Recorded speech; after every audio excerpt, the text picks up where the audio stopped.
बच्चों, तो पिछले वीडियो में आप लोगों को हमने बताया था कि किस तरीके से फरवरी में जो रूस में रेवोल्यूशन हुआ और उस रेवोल्यूशन के बाद में जार का शासन खत्म किया गया, जार को उसके पद से हटाया गया, नई प्रोविजनल गवर्नमेंट बनी। उसने बहुत सारे नए नए नियम कानून लागू किए और उसी के क्रम में आपको हमने बताया था बहुत सारी सोशलिस्ट पार्टियां बनना शुरू हुई और अंत में आपको हमने ये बताया था कि अप्रैल आते आते कुछ ऐसे इंसिडेंट हुए, ऐसी घटनाएं हुई रूस में, जिससे अक्टूबर जो सेकंड क्रांति हुई रूस में, उसका ग्राउंड तैयार हुआ। तो इस पर चर्चा करेंगे। तो हम देखेंगे कि किस तरह लेनिन जो रूस से जार के भय से भाग गया था, वो जब रूस वापस आता है तो उसने एक डिमांड किया था कि रूस में बदलाव होना चाहिए, या डिमांड किया उसने कि रूस में बदलाव होना चाहिए। और उसके इस बदलाव के सलाह से लोग धीरे धीरे जुड़ना शुरू हो जाते हैं। और इसके पहले आपने देखा कि जब लेनिन वापस आते हैं तो अप्रैल थीसिस देते हैं। अप्रैल थीसिस के विषय में आपको हमने बताया था कि जब फरवरी क्रांति के बाद में लेनिन वापस आते हैं तो 3 डिमांड रखते हैं, जिनमें आपको हमने बताया था कि बैंकों के नेशनलाइज करने की मांग रख देते हैं, जमीनों का बंटवारा होना चाहिए, सभी लोगों में बराबर बांट देना चाहिए। तो इस तरह से वो 3 डिमांड रखते हैं, जिसे अप्रैल थीसिस का नाम दिया गया था। लेकिन लेनिन के द्वारा जो ये अप्रैल थीसिस की मांग रखी गई थी, उससे उन्हीं के पार्टी के जो मेंबर्स थे, लीडर थे, वो कंफ्यूज थे और उनके मन में ये बात चल रही थी कि लेनिन ऐसा क्यों चाह रहे हैं। अभी कोई सोशलिस्ट रेवोल्यूशन की ज़रूरत नहीं है। कारण यह है कि प्रोविजनल गवर्नमेंट चल रही है, चलने तो ठीक ठाक चल रही है, तो अभी किसी क्रांति की ज़रूरत नहीं है। लेकिन आगे कुछ आपको हमने बताया था, ऐसी घटनाएं हो जाती हैं जिससे अक्टूबर रेवोल्यूशन की मांग बहुत तेज हो जाती है। और उसके पीछे जो कारण था, वो कारण आपको हम बताएंगे कि पहला तो है कि जब प्रोविजनल गवर्नमेंट के द्वारा राजनीतिक पार्टियों पर लगाए गए बैन हटाए गए, तो वर्कर्सों के द्वारा, फैक्ट्री वर्कर्स के द्वारा बहुत सारी ट्रेड यूनियनों की स्थापना किया जाने लगा और उन यूनियन से बहुत सारे वर्कर्स जुड़ना शुरू कर देते हैं। और यूनियन के मेंबर जैसे बढ़ते हैं तो ये लोग फैक्ट्री मालिक से विरोध करना शुरू कर देते हैं। और आपको मालूम होगा कि जो प्रोविजनल गवर्नमेंट बनी थी, यानी ड्यूमा जो थर्ड भंग की गई थी, उसके मेंबर वो अपर क्लास के ही लोग थे, यानी फैक्ट्री मालिक, जमींदार, यही सब लोग थे। तो इनके अगेंस्ट ये विरोध करना शुरू कर देते हैं। और इसी के क्रम में आप लोगों को हमने ये भी बताया था कि सेना ने भी अलग अलग कमेटी बना लिए। ये भी बताया था कि जब विंटर पैलेस के सामने बोल्शेविक क्रांतिकारी और पुलिस आमने सामने खड़ी होती है तो जार आर्मी को गोली चलाने का आदेश देता है, लेकिन आर्मी गोली चलाने से इनकार कर देती है और वो इन्हीं के साथ आकर के जुड़ जाती है।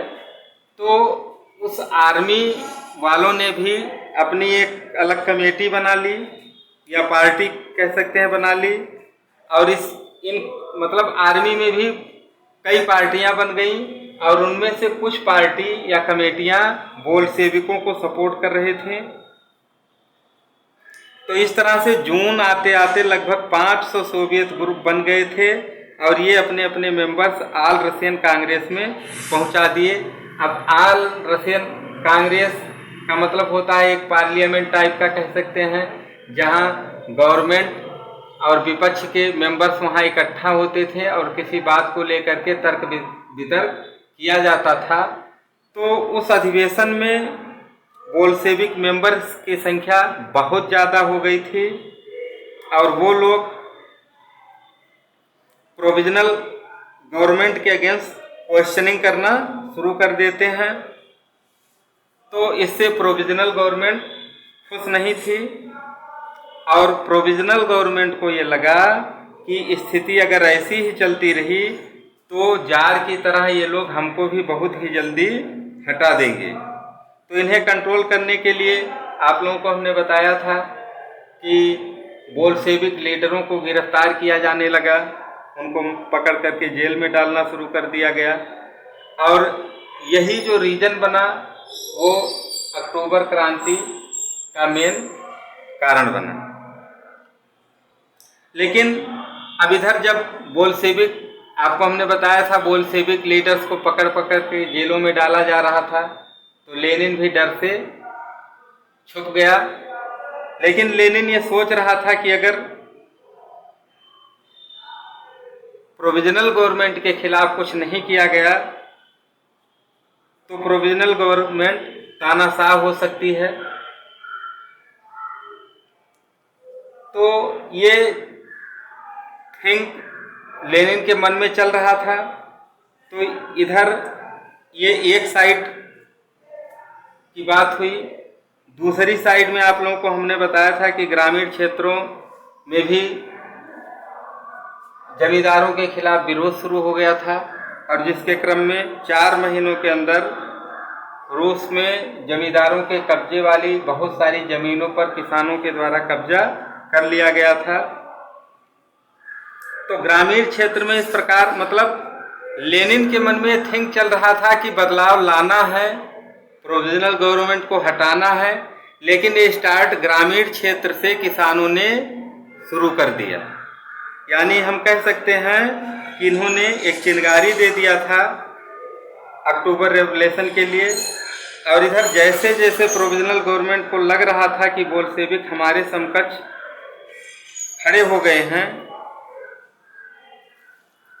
तो इसका रिएक्शन जिस एटीट्यूड यानी अहंकार के साथ प्रोविजनल गवर्नमेंट कर रही थी, यानी आपको हमने बताया कि जबरदस्ती बोल्शेविक लीडरों को पकड़ पकड़ के जेल में डाला जा रहा था, उनको मारा पीटा जा रहा था। तो लेनिन ने तय कर लिया कि अब प्रोविजनल गवर्नमेंट को हटाना ही हटाना है और देश को बचाना है। और इसके लिए लेनिन तुरंत एक प्लानिंग शुरू कर देते हैं और इसके क्रम में लेनिन सोवियत फैक्ट्री वर्कर्स और आर्मी का सहयोग भी प्राप्त कर लेते हैं और इनको एकजुट करते हैं तथा पेट्रोग्राद सोवियत और बोल्शेविक को भी ये मना लेते हैं और सोशलिस्ट रेवोल्यूशन के लिए बोल्शेविक और सोवियत पेट्रोग्राद को भी मना लेते हैं। और आगे कुछ समय बाद वो लियान ट्राटस्की के नेतृत्व में, आपको हमने बताया था कि जो एक ग्रुप बनाया गया था मिलिट्री रेवोल्यूशनरी कमेटी, उससे भी समझौता कर लेते हैं। अब चूंकि लेनिन तो देश के बाहर थे डर की वजह से, लेकिन लियान ट्राटस्की ये तो आर्मी ऑफिसर थे, ये तो रूस के अंदर ही थे, तो इनसे जब समझौता हो जाता है तो, लेकिन अब ये सारे काम लेनिन ने बहुत ही सीक्रेटली तरीके से किया और रेवोल्यूशन कब स्टार्ट किया जाएगा इसकी भी तारीख की जानकारी किसी को नहीं थी। और इन्होंने, लेनिन ने लियान ट्राटस्की को अपनी योजना से अवगत कराया और इसी के क्रम में 24 अक्टूबर से आर्मी रेवोल्यूशनरी ने गवर्नमेंट के पावर को अपने हाथों में ले लिया, यानी ले लेती है, और गवर्नमेंट के जितने भी अफसर थे और मंत्री थे उनको गिरफ्तार कर लेती है। अब इसका डायरेक्शन लियान ट्राटस्की जो आर्मी ऑफिसर थे, जो बोल्शेविक पार्टी से समझौता हुआ था, जुड़े थे, उनके द्वारा किया जा रहा है। तो और इसी के क्रम में नेवा नदी, जो आपको हमने बताया था, पेट्रोग्राद के बीचों बीच से बह रही थी। एक साइड में फैक्ट्रियां थीं, वर्कर्स के कॉलोनियां थीं, क्वार्टर थे, और दूसरे साइड में विंटर पैलेस और पेट्रोग्राद सिटी था। तो वहां पर एक जहाज जिसका नाम अरोरा था उसको उतार दिया जाता है, और आर्मी वाले वहां से उतर करके विंटर पैलेस पर कब्जा कर लेते हैं, और जितने भी वहां के आसपास के मिलिट्री कैंप्स थे उनको भी अपने कब्जे में कर लेते हैं। अब ये सब लोग कर रहे थे, मतलब क्रांतिकारियों के द्वारा ये सारी घटनाएं या एक्शन ये लिया जा रहा था। तो अब सवाल ये उठता है कि सरकार क्या कर रही थी, यानी प्रोविजनल गवर्नमेंट जो थी अपने बचाव में वो क्या कर रही थी। तो